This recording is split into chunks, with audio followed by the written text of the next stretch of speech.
Почитувани гледачи, добро вечер. Политичарите го подпишаа Пржинскиот договор или како што го нарекуваат Пржино 2, меѓутоа невладиниот сектор некако како да замолкна. Предходно гласни бара преговори заедно со партиите, меѓутоа како не ги добија некако како да не им се слуша гласот.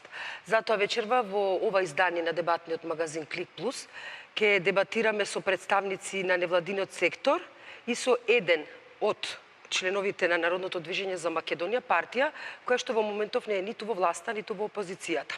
Затоа дозволете ми да ги најавам господинот Марин Бабич, глумец, бургијаш и член на Сдруженијето на граѓани Човекот пред се. Добро вечер. Добро вечер. Господинот Ѓорги Тодоров од Народното движење за Македонија. Добро вечер и за вас. Џелјо Хоџич, колумнист и активист за човекови права или граѓански права. Добро вечер и за вас. И господинот Јове Кекеновски од Фродем. Добро вечер и за вас.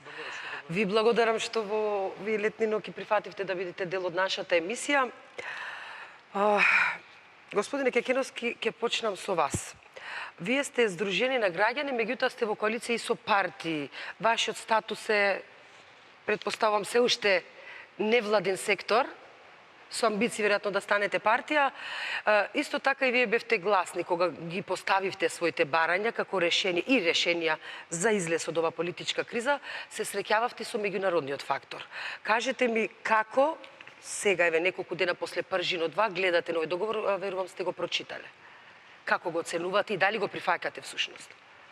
Најнапред да одговорам на вашето прво прашање, значи ние сме Сдружение на граѓани кои што произлегуваме од ВМРО ДПМН како резултат на нашето незадоволство од начинот на кој што се води државата и кој што се води партијата, како резултат на тоа што имаме една невидена централизација не само на партијата, туку и на целата држава, впрочем и незадоволни од начинот на кој што партијата е слејана во државата. Тоа е една од причините за кои што ние, немајќи статутарни можности да реагираме внатре, се обидовме преку Сдружение на граѓани да го искажеме своето незадоволство, меѓутоа исто така го искажуваме и незадоволството во однос на целокупните случувања во државата, односно начинот на кој што се води државата, односно кривиот пат по кој што е појдена државата и не би бил нескромен ако речам дека ние постојано во последниве години се движиме на работ на амбисот и навистина сме уплашени да не паднеме во тој амбис, бидејќи ако паднеме навистина враќање нема. И токму ние поради тоа се активиравме во јавноста, сите ние кои што сме незадоволни од начинот, од сите овие случувања, се обидуваме да го со нашето действување на јавната политичка сцена да се обидуваме да го вратиме, односно да го исправиме овој деформиран политички систем, да го исправиме овој невиден централизам, оваа диктатура кој што постои во државата и оттаму ние реагираме. Сигурно дека времето ќе покаже дали ќе треба ние понатаму да прерастеме во политичка партија, меѓутоа, бидејќи имаме слични ставови и цели со одреден дел од политички партии, а впрочем целта ние и да се појавиме на немајќи можност преку партијата да го направиме својата матична, немајќи можност, ние се обидуваме во една коалиција со повеќе политички партии, кои што би било некој центристичко десничарски блок, да се појавиме на изборите и да успееме да конечно дадеме свој придонес да замине оваа авторитарна власт. Што се однесува до договорот од Пржино, или јас би рекол анекс на договорот од Пржино, ние постојано и будно ја следиме и постојано реагираме на сето тоа. Значи, ако договорот од Пржино имаше голем број на недоречености, односно голем број на празнини кои што партиите на власт се обидуваа сето тоа да го менаџираат од свој аспект, односно да го менаџираат во свој корист, се со цел да се пролонгира имплементирањето на договореното, чинам како Фродем ние имавме едно соопштение и стоиме на ставот дека потребно е да има избори. Добро е што се случи овој договор, иако имаме забелешки на многу решенија кои што се произлезени од тој договор, меѓутоа чинеме дека е крајно време дека мора да се договориме и да има избори. Значи, избори не по секоја цена, претходно да бидат исполнети сите услови. Затоа ќе говориме и подоцна. Јас сум песимист во однос на онака како што се поставени работите токму со анексот на договорот од Пржино, кој што нели се обидува да му внесе свеж воздух. Бидејќи договорот од Пржино долго време беше во една клиничка смрт, и сега со овој договор на четирите наводно големи или некогаш големи политички партии се обидуваат со помош на меѓународната заедница и гарантите на договорот да внесат свеж воздух на договорот, се со цел да може тој да се имплементира до крај онака како што е замислено на почетокот. Голем број на решенија односно предлози кои што ги прочитавме нели од она што е договорено, се контрадикторни, имаме голем број на недоречености и ние јавно кажавме, например, ние апсолутно сметаме дека се многу кратки роковите до 31 август да се договорат политичките партии. Значи тие скоро година и половина и повеќе не можеа да се договорат за она што беше во договорот од Пржино и сега одеднаш ги ставате во еден цајтнот до 31 август да се договорат дали ќе има или нема да има. Значи основниот проблем на овој договор, на овој анекс договорот од Пржино е што тие се договориле дека треба да се договорат. И сега го поставуваме прашањето што ако не се договорат. Значи ние значи само да довршам, ќе бидам краток. Значи ние не можеме и понатаму да ја трпиме оваа криза, бидејќи ова не е само политичка, ова е економска, ова е социјална. Значи во секоја област ние сме во криза и како мине времето ние се подлабоко и се повеќе тонеме. И оттаму изборите се единствен спас. И оттаму меѓународната заедница мора и сите ние како граѓани на Република Македонија, вклучувајќи го невладиниот сектор, вклучувајќи ги фракциите во политичките фракции, во политичките партии, вклучувајќи ги вон парламентарните и оние помали парламентарни партии, мораме да притискаме да се одржат избори што е можно побрзо, да се овозможат барем минимални услови за фер и кредибилни избори. Во спротивно, ниту ќе имаме држава, ниту ќе имаме ниту можеме да се надеваме на некој оптимизам доколку се пролонгираат за 2017, а не дај Боже 2018 година. Ќе позборуваме подоцна, ама според ова што го кажавте, мислам дека ќе се согласите дека до крајот на годинава треба да има избори, но за тоа подоцна ве молам. Апсолутно до крајот на годината и тоа го протежираме. Господине Хоџич, ова што го кажа господинот Кекеновски, да, тој вели дека не треба по секоја цена да се прави договор овоно, меѓутоа се согласува дека до крај на година треба да има избори, не вели стрикно дека е против, колку што знам вие и тоа како исто така се борите за излез од оваа криза, цело време сте дел од протестите, учествувате на свој начин, и колку што успеав, барем да дознам од овие 2-3 дена, колку што поразговаравме, сте строго против овој договор. Зошто? Прво, затоа што, како што рече Кекеновски, господинот Кекеновски, Македонија се наоѓа прво во една голема општествена криза. А овој договор дава решение на само еден мал дел од таа општествена криза и таму не дава целосно решение, значи дава решение во некаква политичка разрешница за некакви избори кои овој договор според мене не гарантира фер и демократски избори.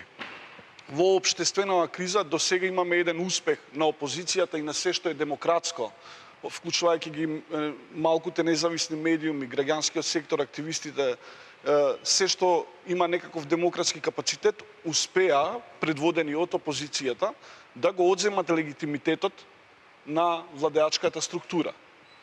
И сега владеачката структура, криминалната власт, добива шанса да излезе на изборен процес, што во старт без разлика на резултатите ќе значи нивно легитимирање. А имавме еден процес каде што им е одземен им е легитимитетот. Втора работа, ние не можеме да збориме за фер и демократски избори во услови кога не функционира правната држава.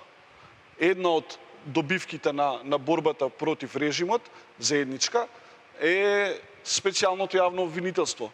Но сме сведоци со какви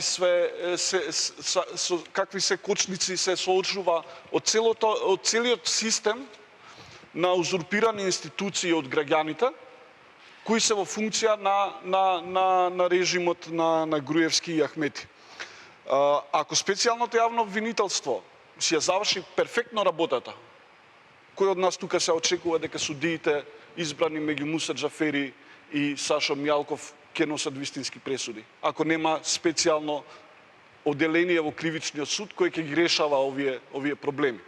Затоа сметам дека овој договор не нуди излез за општествената криза. Ние имавме еден документ во кој сите се колневме допред некое време, се вика извештај на Прибе, од каде произлегува мерки на итни реформи и каде првите насоки беа дека ќе треба да има преодна влада, без разлика политичка и експертска, која ќе ги спроведува реформите во одреден период, за да врати државата на минимум пристојно место, за да може да се одржат фери демократски избори.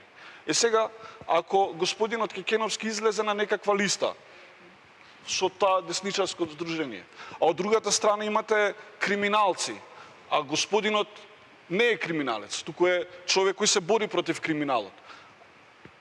Вие во старт немате фер позиција. При тоа, немаме пред неколку дена, пред да се постигне договорот, вие имате евроврзница 450 милиони евра, свежи пари за режимот, во време на клиентелизам, каде што ќе го одржува тој апарат. И сега, ако ги памтиме изборите од 2011 со 200 милиона, па и земени кредити во 2013 и во 2014, пред секои избори режимот обезбедува пари, не задолжува сите наши. Со наши пари ги плаќа своите послушници, вработува луѓе во јавна администрација и вие во старт немате фер атмосфера за избори. И затоа мислам ќе збориме и понатаму дека овој договор создава шанса, не гарантира, создава шанса дека режимот може да падне на избори, но можеби не е решение за општествената криза. Господине Бабич, едно време бевте заедно со господинот Кекеновски во иста организација, здружение, како и да го наречеме. Тогаш делевте исти ставови, сега вие сте Фроден, вие сте човекот пред се. Дали го делите ставот со господинот Кекеновски? Ако не, зошто не и што мислите за овој Пржински договор 2? Тоа што со Јове сме биле заедно, тоа не значи дека веќе не сме заедно. Ставот ни е еден заеднички генералниот став, а тоа е дека оваа невласт треба да ја снема и заедничкиот став ни е дека најновиот израз до сега не сум го сретнал на друго место во историјата на политиката, во светската политика, дека ние живееме во транзиција и тоа ни е заеднички став. Тие ситни детајли околу кои што не се согласувавме, околу кои што не се видовме заедно, не се ни битни за јавноста, не се ни битни за елаборирање. Се разделивме прилично цивилизирано, најкултурно, си подадовме рака и кај се среќаваме, кај се гледаме, се гушнуваме, се бакнуваме во образ. А во врска со договоров од Пржино? Ако е во прашање договорот од Пржино, јас да ви кажам, вие го кажавте моето име и презиме, јас да ви кажам дека се викам 2410 947 45 и така натаму и така натаму. Матичниот број, веројатно. Матичниот број и јас сум само една бројка како граѓанин, а не сум човек. Затоа што тој Пржински договор, јас во политика не се разбирам. Јас сум еден обичен граѓанин, уличар, кој што 4 години веќе по улиците на низ Македонија, не само во Скопје, туку и низ Македонија. И се чувствувам засегнат затоа што таму ја чувствувам, ја читам битката, политичката битка, партиска битка, која што се води за добробит на одредена партија. Тоа не ми се допаѓа и затоа не сакам да не да разговарам, туку не сакам да размислувам затоа што не се согласувам со тоа. Ако ние навистина мислиме за добробитта на Македонија, ако на ова парче земја, кое што јас во моите колумни, за жал, го нарекувам, не дојдија, а сакаме навистина да стане Македонија, тогаш ние треба да водиме сметка за граѓанинот, треба да водиме сметка за човекот и да утврдиме и конечно да сватиме дека во политичките партии не се наоѓаат најквалитетните луѓе во оваа држава. Дека има многу квалитетни луѓе кои што не се членови на ниту на една од тие партии, а се isfрлени на страна. Тоа во Пржинскиот договор не ми се допаѓа. Пржинскиот договор јас не го разбирам до крај. Каква е разликата меѓу оној од пред година и кусур и овој сега, освен роковите кои што се дадени, поставени и ово наново. Повторно имавме преговори 3:1, значи неравноправни преговори, односно сега 2:1, бидејќи едниот од четворицата малку ретерира и се држи на страна, мудро се држат на страна. Имаме неравноправни преговори и разговори. Не знам што се, дали се разговори или преговори ѓаво да го. Ке поразговараме подетално токму за тоа дали се разговори, преговори, на кој местото му и каде. Господине Тодоров, вие сте човек од туку партија. кратко ме сме пресекуваме, не? Ке имаме прилика повторно, господине Бабич. Вие, господине Тодоров, сте човек од партија, меѓутоа не припаѓате ниту на владеачката коалиција, ниту на опозицијската коалиција. Не сте дел ниту од невладиниот сектор. Од таа дистанца, со таа диоптрија, како Народното движење за Македонија го оценува Пржино 2 договорот? Видите, Република Македонија веќе над 18 месеци се наоѓа во една политичка, економска и социјална криза, од која што не се гледа некоја разрешница во права смисла на зборот, каде што сите граѓани ќе имат свој удел во разрешувањето. Ние од тој аспект ја следиме политиката во Македонија и дававме неколку наши соопштенија и пресконференции имавме, каде што ги кажавме нашите одредени ставови. Можам да повторам дека за нас недозволиво е политичките партии кои што ја создадува кризата да учествуваат само во нејзино разрешување, бидејќи гледаме дека тие не нудат разрешување во поглед на равноправно учество на поголем број на политички партии од поразлични етникуми, од поразлични видувања опозиција, него само се сведуваат преговорите на две албански, две македонски политички партии, кои што е за нас недозволиво и неоправдано, мислам, и не го поддржуваме таквиот однос. Затоа што ние понудивме опција до политичките партии, испративме писмо, допис, каде што бараме да има учество на представници од турската, српската, влашката, ромската, бошњачката, две албански партии и да има 8 македонски партии кои што приближно процентуално ќе го респектира Што беа дел од последните парламентарни избори, такво беше вашето соопштение? Молим? Велам, партиите што учествува на последните парламентарни избори, така беше во вашето соопштение? Да. Наведено чинам. Да. Така? Да. Значи, треба да има една поширока лепеза на учесници во преговорите, каде како прво разрешување на кризата ние гледаме, значи не може да се довери на двете политички партии, односно на они партии кои што создадува, значи мора да се вклучи поголем број на учесници, од кои што треба да се формира влада на од поширок размер, значи формирање на преодна влада со рок на разрешување од 6 до 12 месеци, каде што ќе дојде до учество на повеќе, како што рековме, политички партии. Второ, законска забрана за било каква исплата на буџетот, исплата од буџетот 3 месеци пред изборите, бидејќи може тоа да се злоупотреби, нели, за од аспект на владеачката партија. И од тој аспект, значи да има само исплата на пензии, плати и социјала, значи други исплати да се забрани. Во ред, господине Тодоров, тоа се решение што ги нуди Народното движење за Македонија, очигледно, еве истото важи за невладиниот сектор, сега ќе ви го поставам тоа прашање, очигледно дека нити помалите партии, нити невладиниот сектор, никој не ве слуша. Што направивте прашањето за да биде поинаку?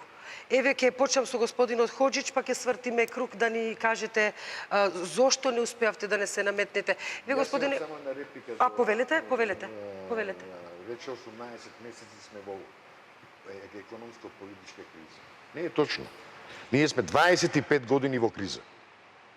Мислејќи на конкретно на пообјавувањето на бомбите, предпоставувам, Иначе се слагам господине дека Тодоров. 25 години сме во криза, не е проблем. Да, во ред. Господине Ходжич, токму ова се наметна и како му е следно прашува што го зборуваше господинот Тодоров. Вие жестоко се борите веќе, еве пак ќе речеме 18 месеци, рачунајќи на кризата од после бомбите.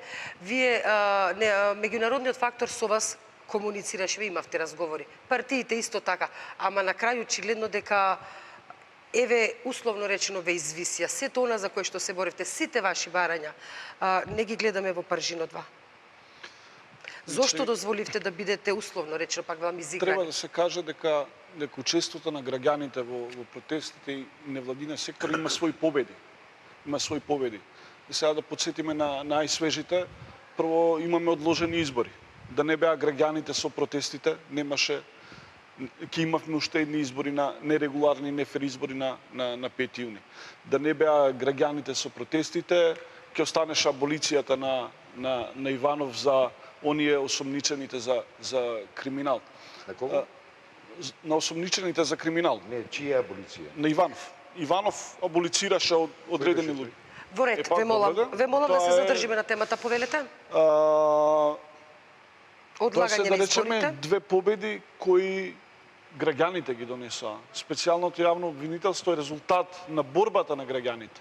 Оно што ние треба сега тука заеднички да го кажеме е дека граѓаните мора да дадат дополнителен напор. Да ве потсетам уште нешто, имаше еден момент кога беа повикани партиите да се решава кризата во Виена и невладините и граѓаните излегоа со барање кризата да се решава во Македонија. Потоа ги имавме оние писма кон амбасадорите дека не постојат услови за фери демократски избори. И тие дадоа резултат до некаде. Не целосно. Дадоа резултат до некаде. Сега останува неостварено дека Иванов е уште председател, нелегитимен председател, ама уште ја извршува функцијата председател. Немаме уште формирано оделение специјално оделение во Кривичниот суд. Граѓанскиот сектор не беше повикан на маса. Значи, немаше транспарентни преговори. Сега го знаеме транспарентно договорот, но претходно процесот беше нетранспарентен. И најголемиот дефицит од сето ова не се создаде преодна влада, без разлика има и за политичка или експертска, која ќе го спроведе целосно реформскиот пакет од извештајот кој произлегува од извештајот на ПРИБЕ. Еден е заклучокот. Ако граѓаните останат пасивни и понатаму, никако нема да се одвива во позитивна насока процесот. Не барем во нивна. А ако се активираат, можни се нови победи и можни се понатамошни успеси. Професоре, да, се јавивте за реплика и само да го поставам Не, за прашањето. реплика, во Зошто дозволивте како невладина организација, сите вие сте збирна на искусни, паметни луѓе, интелектуалци, кај што делува господинот Ходжич, се млади луѓе на кои допрва времето доаѓа. Дали се чувствувате, можеби искористено дававте предлози, да се боревте за вашите барња, ама на крај испадна дека никој не ве слушал? Повеќе од јасно дека невладиниот сектор е искористен во една ваква ситуација, меѓутоа и повеќе од јасно дека тој направи сериозни позитивни чекори за да дојде барем до оваа ситуација до каде што сме. Јас ќе ве потсетам само на најголемиот митинг кој што се одржа, беше благодарение токму на невладините организации, кои што беа, чинам некаде повеќе од 80-тина, меѓутоа за жал тој митинг беше злоупотребен од страна, односно беше промовиран во полза на најголемата опозициона политичка партија во тој дел Социјалдемократскиот сојуз, која што благодарение на тој митинг им наметна на партиите на власт да седнат и да се договорат. Впрочем, после тој голем митинг испадна и договорот од Пржино и најголемата грешка беше во тој момент што најголемата опозициона партија едноставно се откажа од услугите на невладиниот сектор. Тоа беше најголемиот кикс кој што можеше да се случи. За жал, последиците од тоа ги трпиме ние и ден денеска. Понатаму, благодарение на тој невладин сектор, впрочем, ние ги видовме и сите незадоволството на граѓаните како резултат на аболицијата волјата на граѓаните. И оттаму тој изврши сериозна улога во делот на повлекување, нели, во гледајќи ја целокупната таа работа, тука помогна сигурно и меѓународната заедница во повлекувањето на аболицијата од страна на така наречениот председател Иванов. Значи, не можеме ние да го негираме успехот на граѓанскиот сектор. Меѓутоа, проблемот е тоа што во Република Македонија во решавањето на оваа политичка криза се појде од моделот кој што беше воспоставен со рамковниот договор. Значи, јас ќе ве потсетам дека Охридскиот договор е направен така да во него учествуваат четирите, и тогаш учествуваат четирите големи политички партии и сега учествуваат. Меѓутоа, тие можеби некогаш биле големи, меѓутоа денеска не се големи. Бидејќи од сите нив произлегува, да речеме од ДПА произлегува друга една политичка сила која што своето сила, своето значење ќе го покаже на наредните избори. Тоа е движењето за реформи. Во ВМРО ДПМН веќе произлегуваат се поголем број на незадоволници кои се приклучуваат на ФРОДЕМ. Во Социјалдемократскиот сојуз произлегува одредени групации кои што не се согласуваат со тој. Значи, некогаш биле големи и сега не се големи. Меѓутоа, очигледно меѓународната заедница со оглед на тоа што сите одлуки се носат во Собранието на Република Македонија, со оглед на тоа што знаат дека овие 4 политички лидери во овој момент, начинот на кој што функционираат политичките партии, врз основа на тој централизам и врз основа на строго почитување на наредбите, сигурни се дека она што ќе го договорат, дека ќе биде спроведено во парламентот. Друго е односно ќе биде изгласано во парламентот, а друго е прашањето за спроведување во пракса на сите избори. Значи, невладиниот сектор одигра голема улога. Впрочем, јас само ќе ве потсетам и гледачите дека Коалицијата за промени и правда, која сочинуваат ФРОДЕМ, Демократскиот сојуз, ВМРО, Работничка партија и ДЕМОС, сега, значи, беше првата која што побара вклучување на петиот елемент во тие преговори. Значи, граѓанскиот сектор дотогаш не бараше вклучување во преговорите. Благодарение токму на оваа наша иницијатива, тоа се промовираше во јавноста и добро е што граѓанскиот сектор го искористи, па дури направи една платформа која што за жал не успеа. Не успеа токму поради ставот на меѓународната заедница и на егоизмот на лидерите на политичките партии, тие да бидат единствени кои што ќе решаваат судбината. А жално е тие што не ја доведоа до ова дереже да не вадат од оваа ситуација, од оваа каша. Кусове, молам, господине Хоџи, се јавивте и вие, господине Бабичинам, и вие, господине Тодоров. Повелете, имате нешто веројатно да... Сосема кусо, едно надополнување, значи, освен што владеачките партии го узурпираат просторот и се виновници за кризата, треба да се потенцира дека им е одземен легитимитетот. Они се моментално владеачки партии врз основа на украдени избори. Да, меѓутоа, па вие немате легитимитет како невладен сектор. Знаете дека легитимитетот се добива на избори. Легитимитетот се добива на фери демократски избори. И за тоа може да проговориме. Знаете, вие сте невладен сектор кој што нема легитимитет. Не, но представува одредена група на големи граѓани и има право да ги застапува. Да, граѓаните го дават и го одземаат легитимитетот. Во една ваква ситуација вие имате само формален легитимитет. Повелете, господине, хочеш да изразите? Значи, веќе има и одземен со бомбите за изборните криминали, но и без изборните криминали, самиот скандал со прислушкување на 20.000, тие партии немаат легитимитет сами да решаваат кризата. Повелете, господине Бабич, па вие, господине Тодоров. Кога сме околу тој легитимитет. Да, и дали се чувствувате изиграни од... Дали се чувствувам изигран? Прво, несреќната изјава на председателот, на лидерот на Социјалдемократскиот сојуз, која што ја даде веднаш после испражениот договор од минатата година, дека ја прекинува коалицијата со граѓанскиот сектор, тоа беше многу несреќна изјава и лошо разбрана.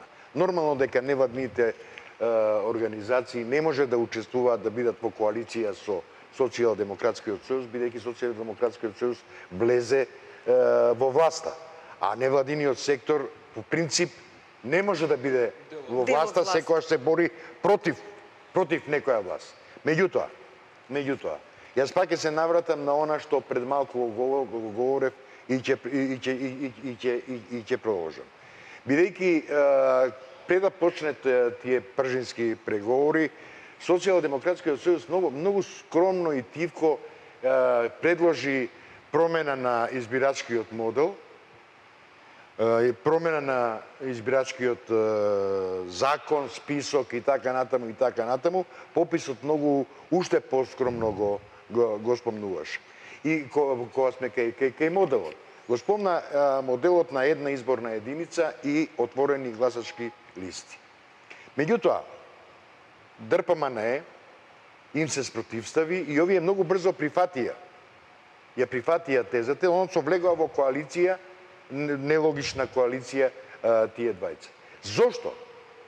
Зошто? Во името на граѓаните, во името на невладиниот сектор, во името на народот македонски, зошто јас да не гласам за Јове Кекеновски на некоја листа или за Джелјо Ходжич или за него, или за вас или за било кого, а морам да заокружам некоја партија. Неќам веќе.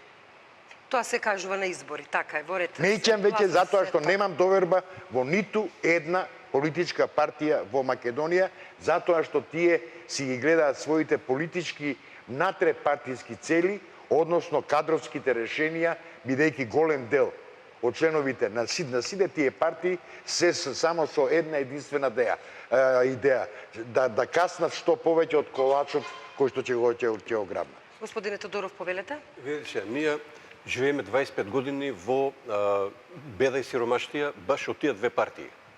Значи, затоа ние баравме законска забрана за предизборно коалицирање, за да престане веќе тоа големи мали партии. Ние знаеме се што се раѓа и умира, се што има свој почеток и има крај. Биле некош големи, пораснале, остареле и умреле. Значи, треба да се даде шанса, значи да предизборно коалицирање да не се дозволи, значи предизборно коалицирање да не се дозволи, за да се сите партии да настапат самостојно на изборите, па да видиме кој колку е голем, кој колку е моќен и јак и сите тие работи. Вака како што стојат работите, мислам дека во Македонија нема да бидат фер и демократски изборите, затоа што медиумите не е расчистено, значи, на големи партии, наводници така наречено, на секој саат 10 минути, од кои 10 минути, 8 минути им припаѓаат на нив, а 2 минути на опозицијата, што е нереално, бидејќи сите партии сме како еден правен и политички субјект, со право на еден глас. Значи, СДС нема 8 гласа во парламентот, значи има еден глас како и секој друг пратеник. Од тој аспект треба, значи, да се дозволи медиумско представување на сите политички партии подеднакво, а медиумите приватни да бидат обештетени од државниот буџет како што треба. Второто, значи, представници во избирачките одбори. Знаеме дека ние во избирачките одбори, кога бивале наши представници, треба да ги платиме од джеп. Мали партии, така да речеме, кои што немаат доволни финансиски средства, а големите политички партии и имаат пари, биле на власт, и значи понатака нивните представници во избирачките одбори ќе ги плаќа државата, што не е рамноправно. И плюс тоа, ние се сомневаме во, ако немаме наши представници во тие избирачки одбори, дека нашите ливчиња може да бидат допишани со плюс нешто и да бидат прогласени како неважечки. Да. Во ред. Господине Ходжич, имате реплика, че нам не се согласувате или? Малце некоректно да ги обвинуваме сега сите партии во услови на авторитарен режим последно во овие 10 години. Виновникот за оваа ситуација е јасен. Значи, виновникот се наоѓа кај оние луѓе кои ја раководат владата во овие 10 години. И тука мислам дека е некоректно да се става знак на еднаквост. Проблемите во начинот на изновање на кризата се едните. Потоа медиумското представување на помалите партии и во други демократии, вон парламентарните партии имаат доста значителен помал простор отколку партиите кои се поголем фактор. Сега, тоа не значи дека ние со овој договор добивме реформа на медиумите. Малце е чудно да Македонија е чудна држава, но опозицијата да дава уредник на МТВ. На јавниот сервис. Да, но што правиме сега со останативе помаливе етнички заедници? Дали албанската опозиција ќе го даде уредникот во албанскиот дел? Или турската опозиција ќе го даде уредникот во турскиот дел на МТВ и сите останати, или бошњачката опозиција ќе даде свој уредник во овој? Затоа што режимот функционира заеднички, цврсте, а од другава страна гледаме некакви парцијални моменти. Ве молам, само кусок ќе треба да направиме. Видите, значи ние ако сакаме да имаме парламентарна демократија во прав смисла на зборот, ние мора да имаме право да се представиме пред медиумите како што се представуваат и така наречените големи партии. Значи не се слагам да практикуваме нешто што надвор се практикувало. Дај нешто да бидеме први, да бидеме демократски. Затоа што без разлика кој човек колку е голем или вака физички изгледа, да речеме, секој има право на еден глас. Значи секој кој ќе влезе во автобус плаќа една карта или не знам што. Сметате дека еден пратеник еден глас, еден така. Нормално, една партија еден глас, еден пратеник еден глас, еден гласош така. Да медиумското представување мора да биде рамноправно за сите политички партии. И рековме, ако дадеме ние законска забрана пред изборно коалицирање, сега се собрале на една страна така наречена голема партија и некои мали партии на друга и сега оди па види кој е голем, кој е мал. Значи ако сакаме да видиме во права смисла кој е голем, кој е мал, мора значи со закон да стартуваме, значи да расчистиме пред изборно коалицирање, нема да има едно 3 круга на избори, па ќе видиме гласачите ќе кажат кои партии се големи, кои се мали или кои пак ќе искочат уопште од политичката сцена, значи. Се јавивте вие за реплика, господине Бабич, повелете. За реплика околу овие уреднициве на Јавниот сервис. На јавната куќа, наречена МРТВ. Мене ми е веќе преку глава една бивша држава во која што живеев, се распадна заради клучот, заради процентот. Мене ми е веќе преку глава од неквалитетни луѓе, заради клуч, заради припадност на некој етникум, да биде на некој одредено место ставен, а не го бидува, да не кажам зашто. Значи, треба конечно, ако сака оваа држава да тргне напред, вистинските и квалитетните луѓе да бидат поставени на вистинските места кои квалитетно ќе ги извршуваат. Затоа што видовме председателството на онаа бивша држава, на секои 6 години, на година дена се менуваше председателот на председателството, мислам, таму од сите републики, и полека, но сигурно се распаднатме. Ако сакаме да се распаднеме, тогаш ќе разговараме за проценти. Баш ми е гајле дали моите браќа албанци се 25%, дали се 17%, дали се 35%. Мене ми е најбитно дека меѓу нив има квалитетни луѓе кои што ми требаат и не мене, на оваа држава и се потребни. За добробитот на оваа држава. Така да, тие бирократски, помалку и дури идиотски размислувања на тема процент и бројка и клуч, сум апсолутно и категорично против. Почитувани гледачи, останете со нас, ќе продолжиме со дебатата веднаш по кусата пауза за реклами.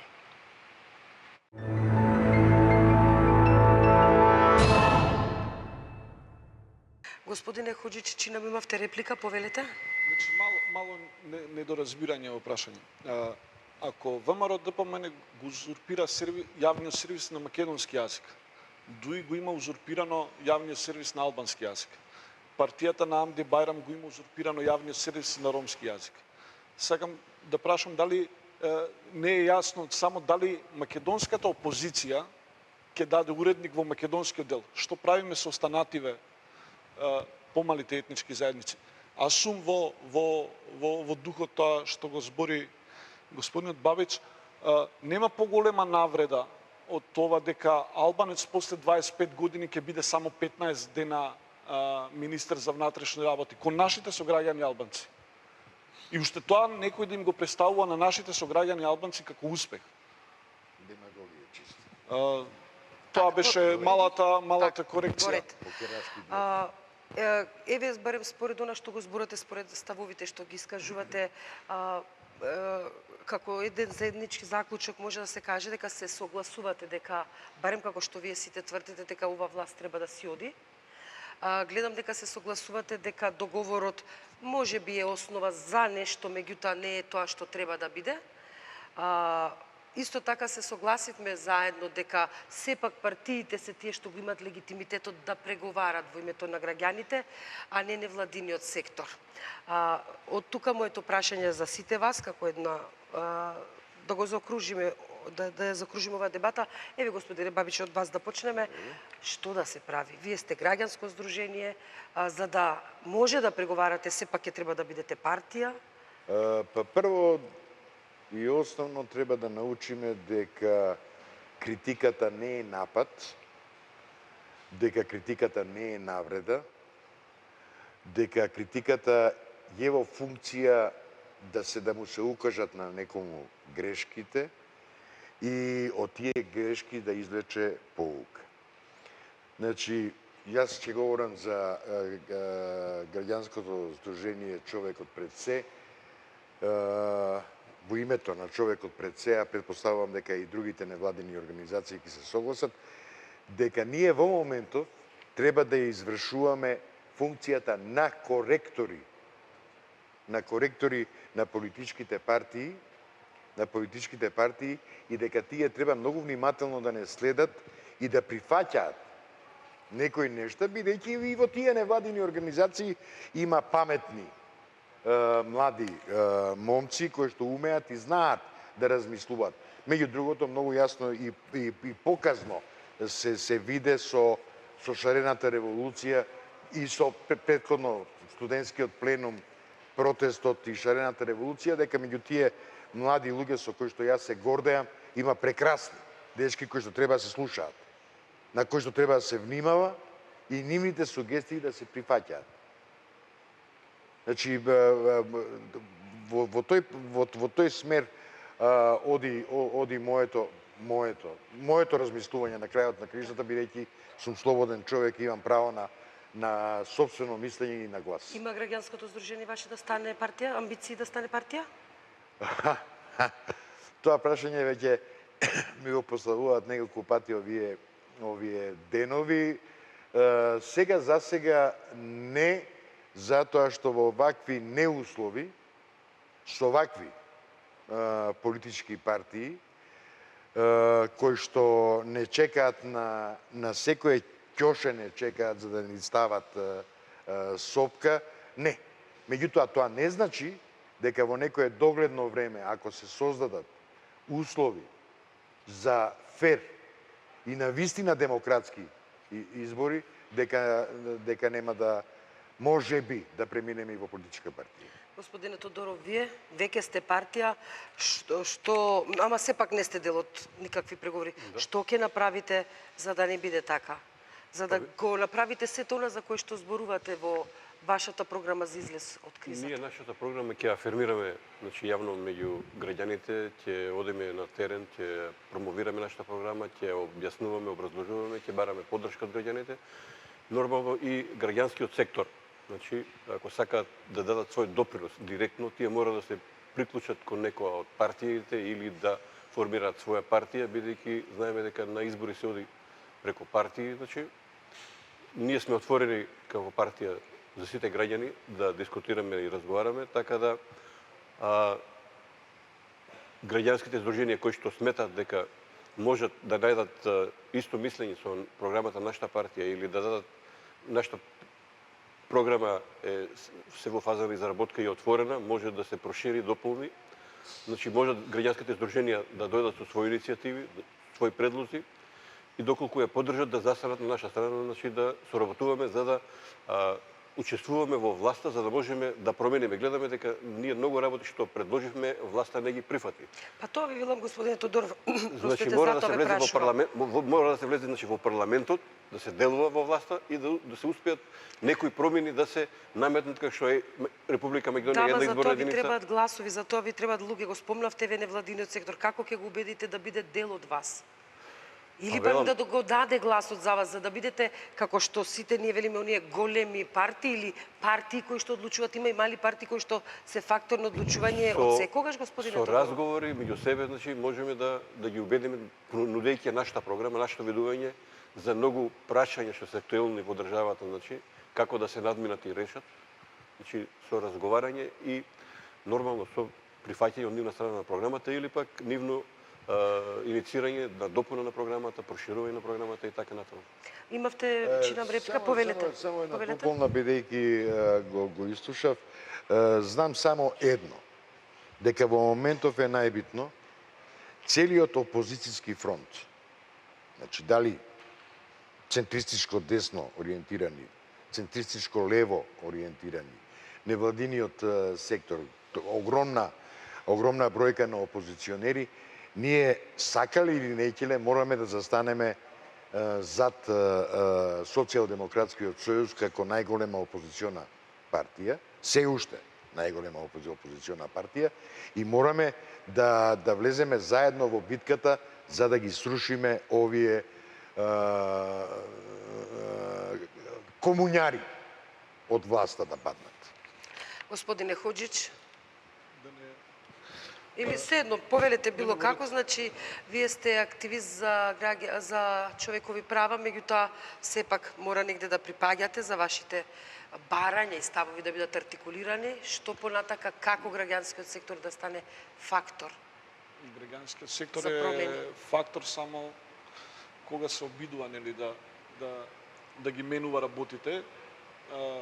Ако граѓаните останат пасивни, тогаш ќе се дефакторизираат.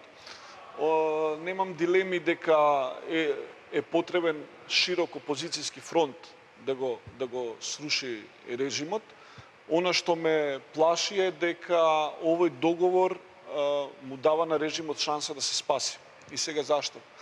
Вчера имаше еден добар текст на Deutsche Welle дека режимот се одржува на власт со 3P: пропаганда, пари и со полиција. Во овој договор полицијата ќе биде одземена од режимот, но парите стигнаа, а пропагандната машинерија на режимот останува цврста. Се создаваат шанси да падне, но тоа нема никакви гаранции дека ќе има некаков крес. Воред, меѓутоа, ете да ги оставиме власта, легитимно е да се бори да остане на власт, како што опозицијата легитимно да се бори да дојде на власт. Како да се зајакне тој невладен сектор во неможност да има легитимитет, бидејќи е невладен сектор, партиите да не можат да замислат ниту една одлука без мислењето на невладиниот сектор. Тоа е прашањето. Да ги оставиме власт и опозицијата на страна. Значи, одговорот на тоа е следен. Нормални институции, со транспарентна работа, кога креираат политики, се консултираат со луѓето врз кои ќе има импликации политиката. Да речеме, се носи нешто околу средното образование, не можете вие да не ги прашате и професорите, и учениците. Но за тоа на нас ни е потребна држава со нормални институции. А во овој момент ние имаме узурпирани институции од властодржците. И промена не може да има, видете, не може граѓанскиот сектор да носи одлука. Граѓанскиот сектор е тука да наметнува принципи и работа. Претпоставам ќе продолжите да го правите тоа. Сега. Воред, професоре Фродем, граѓанско здружение, ама во коалиција со партии, ќе биде партија, нема како вие мислите вашите ставови да ги артикулирате за да бидете фактор одлучувачки. Еве се едно нека не биде во оваа политичка криза, зборуваме за системски промени што треба да траат. Па сигурно ние ќе продолжиме со нашите зацртани активности и во смисла на промовирање на својата програма, на својата платформа. И во таа насока морам да кажам дека не само нашата коалиција, туку и сите ние сме доведени во една незавидна ситуација. Поготово со подпишувањето на овој втор или анекс договорот од Пржина, од причина што реков и на почетокот, роковите се многу кратки. Значи нас ни останува до првиот, би рекол така, контролен механизам или до првата проверка на она што е договорено само 40 на дена. Односно помалку 40 на дена, и сега за тие 40 на дена треба да се реализираат сите оние обврски. И од тука заложбата на Фродем и на коалицијата за промени и правда ќе биде максимално залагање, мотивирање на граѓаните на Република Македонија, мотивирање на политичките партии со конструктивни предлози, односно едноставно со еден транспарентен процес на реализација на она што е договорено, за да можеме конечно на 31 да ги видиме тие 4 политички лидери кои што ја земаа судбината на сите граѓани на Република Македонија во своји раце да конечно се договорат и да имаме избори во текот до крајот на 2016 година. Бидејќи чинат дека секое продолжување веќе ако немаме избори во 2016 година, тоа оди во прилог на понатамошно зајакнување, односно обстојување и понатаму на оваа политичка, односно партиска врхушка. И во таа смисла, значи, невладиниот сектор и сите ние кои што се бориме, ние ќе бараме максимален мониторинг во оваа смисла на спроведување на она што е договорено да се спроведе и да вршиме притисок, нели, за да се сето тоа реализира. Говорам дека се многу кратки роковите, бидејќи тука треба да се формираат некој адхок тело кое што јас навистина не му ја знам целосната функција. Да се усвојат закони. Понатаму навистина со овие решенија, без разлика што нели се сопираат измените и дополнувањата на законот со кои што се одзема ингеренциите на министрот, навистина е нелогично да вие со договор сега му давате на министрот да променил 15 раководни лица и 10% од она што тие претходната власт го направила во текот на 2013 и 2014 година. Што значи тоа е сериозна девалвација на функцијата министер и сериозна повреда на законот за влада на Република Македонија. И не знам како можеле воопшто оние преговарачи да се усогласат токму во овој дел. И чинам дека сите овие политички лидери кои што преговараат за судбината на сите, фактички, а немаат подршката од сите, е најголемиот проблем. Оно што го говориме сите ние и оттаму ние, ако досега немавме можност, ние можноста ќе ја бараме на изборите, за да повторно не се доведеме во една ваква ситуација, да не го слушаме невладиниот сектор, да работиме автократски, да работиме на еден тоталитарен начин и да ја злоупотребуваме партиската и политичката функција. Тоа треба да биде минато, ако сакаме Република Македонија понатаму да продолжи како демократска држава. Исто така во овој сегмент ние мораме максимално во овој дел, значи овие 40 дена кои што ни предстојат, максимално да посветиме внимание токму на избирачкиот список. Сега видовме дека иако на почетокот опозицијата говореше за 300.000 и нешто гласови кои што се нели фиктивни, сега навистина не знам како ќе објаснат на граѓаните на Република Македонија. Во еден дел ги имате одвоено оние од диаспората, во другиот дел оние кои што ги има. Значи во тој сегмент ние мораме да водиме сметка докрај да се прочисти, да не ни се случува некој со лажен идентитет да гласа на повеќе избирачки места. И во тој сегмент сигурно претпоставувам дека мора да воделе сметка и преговарачите кои што преговарат. И во оваа насока специјалното јавно обвинителство мора да продолжи понатаму со работа, мора да прекинат обструкциите од страна на судството кое што за жал е под контрола на власта.